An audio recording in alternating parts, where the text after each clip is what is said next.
اولنې زموږ سره کوم فیلډ دی میډیکل والا. میډیکل فیلډ کې د ټول نه مخکې څه راغلی دی ایم بی بي اس. موږ ته پته ده چې ایم بی بي اس وکړو نو څه به جوړېږي، بیا ډاکټر به جوړېږي، د خلکو علاجونه به کوي په هسپتال کې او که په هر ځای کې. خو څه به ایم بی بي اس مطلب ډاکټر. بیا پکې وروسته سپیشلایزیشن چې دی هغه بیا جدا دی. څوک د زړه ډاکټر جوړېږي، څوک د غوږونو ډاکټر جوړېږي، څوک د هډوکو ډاکټر، څوک د یو شي، څوک د بل شي. مختلف ډاکټر تاسو معلومي، تاسو به نومونه اورېدلي. دویم چې کوم دی هغه څه دی بي ډي اس مطلب ډینټسټ دی. ستا په غاښونو کې هغه کار ساتي، ستا د خولې سره دغه کار.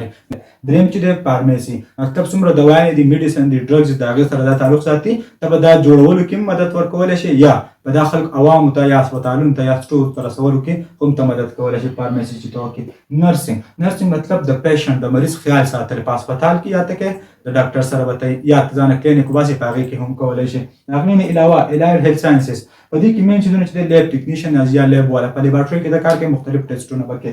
د هغې نه علاوه فیزیوتراپي راځي. دا فیزیوتراپي مطلب ورزش ولې ډاکټر ورته هم په پښتو کې وایو. فار ایگزامپل د چا دا مسلز چې دي دا کانټریکټ شوي دي، مسلز کې مسله راغلې ده یا نور څه هډوکي کې مسله دی ولې ورزش ورکوي. تاسو به لیدلي تاسو په دې کلو کې به موجود فیزیوتراپي والا. د هغې نه علاوه ریډیالوجي تاسو به لیدلي، ایکس رې والا، ایم آر آی والا، شو سي ټي سکین والا په څه کې راځي ریډیالوجي کې. دا ټول د هیلث دي.